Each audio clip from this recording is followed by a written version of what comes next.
Bonjour, vous me connaissez maintenant. Je m'appelle Alphonse, et lui, c'est Alfred mon chauffeur. Aujourd'hui, je remplace un collègue qui est à l'hosto pour cause de silicose.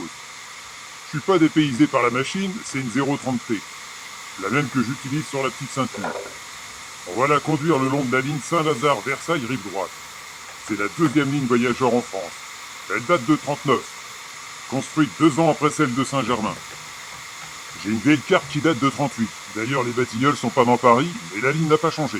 On va partir de Saint-Lazare et desservir les gares de Clichy-le-Valois, Asnières, Bécon, Courbevoie, Puteaux, Suresnes, la halte du champ de course de Saint-Cloud, Saint-Cloud-Montretout, Sèvres-Ville d'Avray, Chaville rive droite, Viroflay rive droite et Versailles rive droite, le terminus de la ligne. Point de départ, la gare Saint-Lazare. C'est la plus ancienne de Paris. On est dimanche, et vu le nombre de calèches et d'omnibus sur la place, on va emmener beaucoup de monde au château de Versailles. Pas vrai, Alfred? Allez les retardataires, montez dans les voitures. Alfred, la pression est bonne? À mon oignon, il est 10 heures. J'ouvre le régulateur et on démarre. Au niveau du boulevard des Batignolles, on s'engage dans le tunnel du même nom sur 300 mètres, pour ressortir au niveau de la rue Condamine. On roule en tranchée le long de la rue de Rome et on croise une rame qui se dirige vers Saint-Lazare. On traverse la gare des Batignolles sans s'arrêter. C'est une station pour la ligne d'Auteuil qui part de la petite ceinture et qui rejoint Saint-Lazare. On s'arrête à la gare de Clichy-le-Valois en croisant une rame qui va vers Paris. T'as vu, Alfred, les gazomètres? Vous savez que l'usine à gaz de Clichy, pour éviter d'être inondée par la crue de la Seine, était surélevée par la terre qui provient des fondations de la Tour Eiffel. Le bâtiment voyageur est tout neuf, il date de 1902, et remplace le vieux bâtiment qui tenait par des étais. On traverse la Seine sur le pont de chemin de fer d'Asnières. Il a été construit en 51 avec un tablier métallique par Eugène Flachat, l'ingénieur de la ligne. Alfred, tu savais qu'il a servi de ligne d'arrivée pour l'aviron aux Jeux Olympiques de 1900? On traverse le quai d'Asnières. On arrive à la gare d'Asnières. La ligne de Versailles, comme celle de Saint-Germain, est la voie la plus à gauche. Les autres voies sont pour la Normandie et Argenteuil. C'est reparti. On traverse la voûte qui surplombe l'avenue de Courbevoie. On longe l'avenue Flachat. On se dirige vers la gare de Bécon-les-Bruyères en roulant entre l'avenue de la Lausière et la rue du Bois. On passe sous le pont des Couronnes. Il y a 30 ans, des pièces d'artillerie prussiennes étaient installées ici. Passé le pont, on est à Courbevoie dans le quartier de Bécon. À gauche, c'est l'avenue Kronstadt.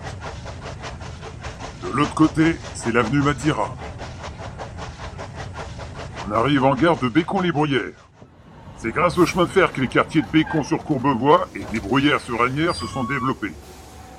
On arrive à quai côté Courbevoie-Bécon. Le bâtiment voyageur, lui, est situé côté Bruyères et la ligne va à Saint-Germain. J'ouvre le régulateur, on démarre et on passe sous le pont des 15 Perches. Faut que je vous dise, il y a une différence de niveau de plus de 100 mètres entre Courbevoie et Versailles. Alors on va rouler en pente constante de 5 mm par mètre jusqu'au terminus. On traverse le boulevard de Courbevoie. Là, le boulevard est en direction de Paris. On traverse la rue de Colombe. Et on arrive à la gare de Courbevoie. On ferme le régulateur, un petit coup de frein et on stationne à quai. Comme les voies sont en hauteur par rapport à la rue, il y a une rampe d'accès au quai. Et le premier étage du bâtiment voyageur donne sur le quai. Il y a une caserne à côté. La caserne Charras, construite en 1754 pour les gardes suisses. Aujourd'hui, elle est occupée par le 119e régiment d'infanterie. On démarre et on traverse en pont l'avenue Marceau et la route du Havre au niveau de la place de la Défense. À côté du pont, il y a un bureau de l'octroi. Parce qu'on passe de Courbevoie à Puteaux, il faut payer des taxes sur certaines denrées. On passe sous l'avenue de Saint-Germain. On franchit la rue de la République. Et on arrive à la gare de Puteaux. Il y a une passerelle qui permet de traverser les voies. C'est ici que se détache la ligne des Moulineaux, qui descend sur la Seine et va jusqu'au Champ de Mars. On démarre et juste après la gare, on traverse la rue des Barrogers qui sépare plutôt de Suresnes, sur le viaduc des 5 Arches. Attention, ça c'est le viaduc de la ligne des Moulineaux. Le nôtre, c'est celui derrière. On suit la rue du chemin de fer et on arrive à la gare de Suresnes en traversant la rue du Mont-Valérien. Suresnes, 1 minute d'arrêt. Ça monterait d'ici. On est sur les pentes du Mont-Valérien. Au XVIIe siècle, les coteaux étaient couverts de vignes et produisaient les meilleurs crus d'Île-de-France. C'est reparti. On longe la rue des Raguidelles. On traverse le viaduc du Val d'Or. Et on s'arrête à la halte du champ de course de Saint-Cloud. Elle a été créée pour l'hippodrome de la Fouilleuse, qui est 400 mètres plus haut. On s'arrête ici quand il y a des courses. Et comme c'est dimanche, regardez le monde qui descend ici. Ça te tente pas, Alfred? C'est reparti et on arrive à la gare de Saint-Cloud-Montretout. Le bâtiment voyageur a été conçu en 93. C'est le bâtiment Napoléon III. Montretout, c'est pour la haute société. Ce ne sont que des hôtels particuliers dans un domaine privé. Sous le Second Empire, les proches de Napoléon III et de l'impératrice Eugénie ont occupé le domaine. Il y a une vue imprenable sur Paris. On longe la rue du chemin de fer. On approche du parc de Saint-Cloud.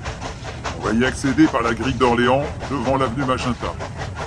On traverse le parc, nord au sud, et à mi-hauteur, rentrer en tunnel pour ressortir à Sèvres, où on passe sous l'aqueduc qui apporte les eaux des étangs de Ville-d'Avray au parc de Saint-Cloud. Je ferme le régulateur, un coup de frein, et nous sommes à quai à la gare de Sèvres-Ville-d'Avray.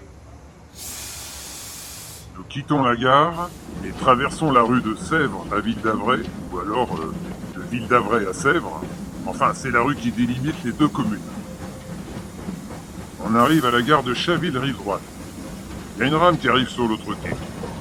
Alfred, vas-y à la petite sommée, parce qu'elle a bon appétit, la bête. Forcément, avec cette pente depuis Courbevoie, le bâtiment voyageur est à cheval sur les voies, accolé à un pont métallique de 3,3 B. Il n'y a jamais grand monde ici, et la gare a souvent été fermée. On quitte la station de Chaville. La prochaine, c'est celle de Viroflay. On approche de la gare de Viroflay. Vous avez vu le viaduc? Il se détache de notre ligne et permet la connexion avec la ligne de Versailles-Rive-Gauche. On passe au-dessus de la rue de la Saussée. Je ferme le régulateur, un coup de frein, et nous voilà à quai à la station de Viroflay rive droite. La ville n'était pas très chaude à l'origine pour accueillir le train. Allez, c'est reparti. On se dirige vers Versailles, notre dernière station. Terminus, tout le monde descend. Après 22 km de ligne, on est à la gare de Versailles rive droite dans le quartier Notre-Dame. Au bout des quais, il y a des plaques tournantes pour retourner les locomotives et les remettre en tête de train pour repartir en direction de Paris. Il y a aussi un dépôt pour nos locaux avec fosse à piquer pour récupérer les mâches-fer. Et voilà, les voyageurs vont pouvoir se prélasser au château de Versailles. Bah, surtout avec le temps qu'il fait, pas vrai Alfred? Voilà, j'espère que le voyage vous a plu. En tout cas, nous on retourne notre 030 et on repart à Paris. Vous avez le bonjour d'Alfred et d'Alphonse. À la revoyure!